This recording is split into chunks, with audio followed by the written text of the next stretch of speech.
Saeed understands your vehicle so well. Even the sound of the engine communicates to him.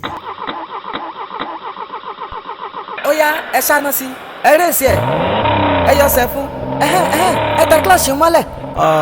Ẹ paná, mo ti mọ tí ń sọkọ̀ ẹ̀. Saeed immediately swung into action. He fixed the car and restored it back to a good condition. Yet, you called him illiterate.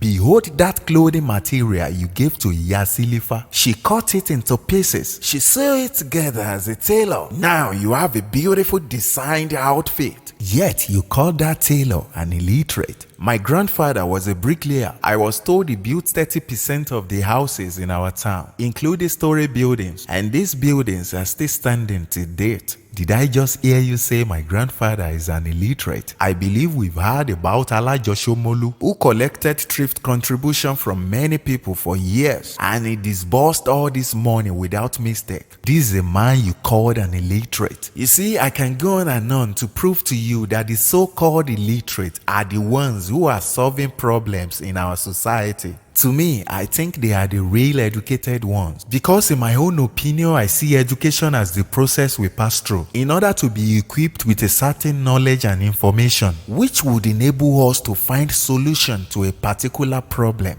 But it's a pity my people wovens education around good English. In fact, if you want to convince some people that you are brilliant, just speak flawless English. The simple reason why you look down on those people I mentioned earlier is because they can't speak English and they don't have a university certificate. In those days, I could remember many of our sisters and brothers that dropped out of school due to financial constraints or some personal reasons. Once they engage in skills acquisition, relatives and other members of the society would begin to look down on them as someone who wouldn't amount to anything in life.